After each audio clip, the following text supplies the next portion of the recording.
Hey everybody, welcome back to Star Trek Recovery. I'm Mike, and in this video I want to take a look at an article that was posted to the official Star Trek Facebook page entitled, Star Trek's Depictions of Motherhood Are Changing for the Better.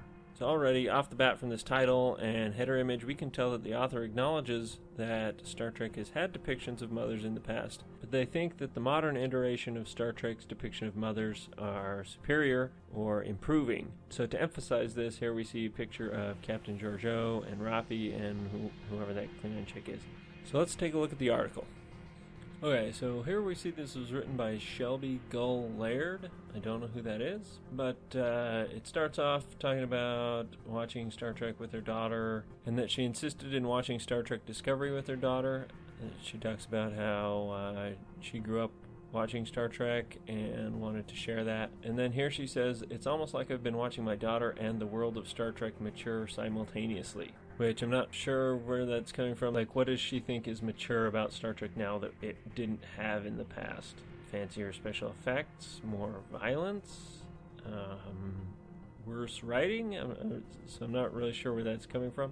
But I can definitely relate to wanting to share Star Trek with your children. I have two daughters, and I'll watch Star Trek with them occasionally. And by Star Trek, I mean the real Star Trek, not Discovery or Picard or any of that stuff. Just because these shows don't have a good message that I want to expose my children to. Like the real Star Treks have positive messages and try and teach moral stories. They try and teach you to be better and to improve yourself and to work together. And Discovery and Picard and these other shows, they just don't have that. It just seems to be all about spectacle. She then goes on to talk about watching her daughter bloom while watching Star Trek Discovery, and I can't really speak on that point, but she says it's arguably one of the most diverse collections of characters in the Star Trek universe, and that it reflects our world, because she says her childhood saw a world filled with hope, and many Star Trek episodes reflected that feeling with a sense of justice and ultimate triumph of good. But much like the future of Discovery's crew, as they ended their second season with a jump into the unknown, our future now feels so uncertain. And I'd argue that that's not always the case. I mean, yeah, growing up in the 90s, it was pretty positive. But it wasn't always that way for Star Trek. You look back at the original series and some of the original series movies, and there's definitely a lot of Cold War themes. And the Cold War definitely wasn't a time when everyone was feeling hopeful and positive. But Star Trek still managed to convey positive messages of hope in dark times. If you look at Star Trek The Undiscovered Country, it was a movie about the Cold War, but in the end it had a positive message about overcoming your biases and reconciling with your enemies. And those are exactly the types of messages we need right now, in times where we are feeling uncertain and we don't know what's going to happen and we might be fearful. We need these fictional depictions and stories to give us hope. What we don't need right now is to be all grimdark and be more gritty and realistic, because that's what we are experiencing every day. We don't want to see that. Like, we don't want to see our everyday lives up on the screen. We want to see idealized versions of what we can be and what can happen to us. We want to have our imaginations filled with visions of hope and positivity so that we have something to look forward to. We have something to build towards, instead of just reinforcing our fears and reinforcing the negativity that we have in the world right now. She then goes on to say how Beverly Crusher's depiction of motherhood doesn't really count because she was mother to a teenage boy, and how it was really predictable. But how Discovery brings up a lot more nuance with Michael Burnham's relationship with Amanda and Gabrielle and Georgiou, and how Picard explores motherhood through the trials of Rafi as she navigates motherhood through her addiction, and 7 of 9 as she seeks vengeance for the death of her foster son Icheb. Now, I'll be honest, I've only watched the first 2 episodes of Star Trek Discovery, so I can't really speak on any of its plot points. I've kept up to date and read a little bit about it, but I haven't actually watched it. But as far as Picard goes, Rafi navigating motherhood as an addict really is not a theme at all present. There's one scene where she approaches her son, and her son outright refuses her, and then she just leaves. Like, it really has no role to play in her character at all. And 7 of 9 seeking vengeance, that really doesn't connect with her character as portrayed in Voyager. And I don't know that seeking vengeance is a positive message that we want to be giving to people. In Star Trek First Contact, this theme of vengeance was pretty prominent, and the message was, don't seek vengeance. Don't become obsessed with wanting vengeance because it clouds your judgment. No! So I don't think that emphasizing 7 of 9's desire for vengeance as a positive attribute of motherhood is something we should really be promoting. See, this is what I said I was talking about when I said that these shows contain messages that I don't really want to expose my kids to. I would much rather have them watch a message about overcoming the desire for revenge and not giving into it, rather than saying, oh yes, it's fine, vengeance is great, just go out and get vengeance for every time somebody wrongs you. That's not a message that we should be promoting. Towards the end of the article, she's praising motherhood figures in Star Trek Discovery, which I have already admitted I can't really speak to because I haven't watched the show, but she talks about how Michael Burnham and her mother struggle to connect, knowing they may never see one another again, and how Amanda is a more traditional mother, and she even ends up praising the evil mirror Empress Giorgio as being, in her own evil way, a mother figure, as well as the Klingon leader.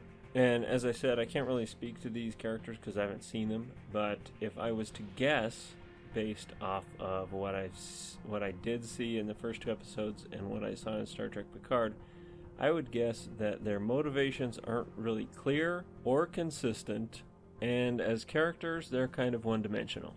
That would be my guess. So as far as the premise of this article goes, in that Star Trek's depictions of motherhood are changing for the better, I don't think this article really fully addressed that. It only gave one example of previous Star Trek mothers to compare against, and didn't really contain any detail as far as current iterations, depictions of motherhood. And I get that it's not supposed to be like some in-depth thing, it's just a little article for Mother's Day. That's fine. But I do think that its premise that Star Trek's depictions of motherhood are changing for the better is an incorrect one. I think Star Trek has already had a lot of great depictions of motherhood, and that the ones in the current iterations are not better. There is one exception with Deanna Troi, but there's also some bad writing that kind of goes on with her character too, in that she and Will just basically allow their son to die just because his treatment is illegal in the Federation. So, I want to quickly just take a look at mothers we've already seen in Star Trek. To start us off, let's look at Amanda, Spock's mother. In the episode Journey to Babel, you can really get a sense of her love for her son Spock. She's really proud of his accomplishments as a Starfleet officer, and she really supports what he's doing. But, at the same time, when Spock refuses to give a transfusion to help his father out, she's willing to put him in his place. She's a great example of a caring and strong mother.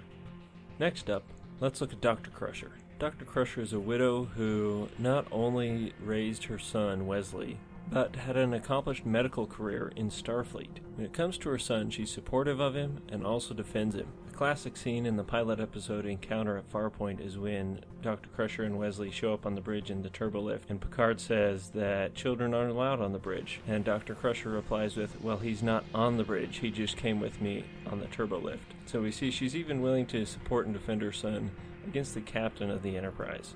But she's also not the type of mother that lets her son do whatever he wants. She's willing to discipline him, and this is where we get one of the famous shut up Wesleys. Keiko O'Brien is another example of a woman who is competent and also a good mother. She worked hard to raise her and Miles O'Brien's daughter, while also performing all her duties, first on board the Enterprise and then later on Station Deep Space Nine, where she became a teacher. Later, she and O'Brien had a second child, whom she cared for, and thus exemplified her role as mother even more. In Voyager, we met Samantha Wildman, who was serving on board the ship when it got lost in the Delta Quadrant, and then later found out she was pregnant. So she was unexpectedly stuck raising her daughter by herself. And just like some of the other mothers we mentioned, she still competently performed her duties as a Starfleet officer. She definitely exemplified motherhood by instilling good values in her daughter, like the idea that cooperation is more important than competition. So these are just a few examples of the good ways motherhood has been portrayed in Star Trek, and there are definitely a lot of examples that I've left out. I couldn't possibly cover them all in this short of a video. But I think it's pretty obvious that we've already had some pretty amazing depictions of mothers in Star Trek, and Discovery and Picard really aren't making those depictions any better. So the entire premise of this article was flawed from the get-go. And if you like Discovery and Picard, that's fine. You can like those things. Nobody should tell you that you can't like them. But let's just be realistic when making claims and comparing these series. And just to finish up, I've covered 4 examples of good mothers in Star Trek. But if we want to find the ultimate example of motherhood in Star Trek, I think we need to look to the episode The Devil in the Dark. In this episode, we meet the Horta, which are a silicone-based form of life. For the Horta, every 50,000 years, the entire species dies off except for one mother, which is left alone to care for the thousands of eggs that are left behind. If that's not an amazing depiction of dedication and motherhood, I don't know what is. I know this is a little late for Mother's Day, but I hope you've had some fun looking at mothers in Star Trek and comparing and contrasting the Discovery and Picard. It's kind of amazing the lengths some people will go to justify these series. But that's all I have for you for now. If you have any comments, make sure to leave them below. Hit that like button. Subscribe if you want to see some more Star Trek related content. And to all the mothers out there and to everyone else, make sure you keep boldly going.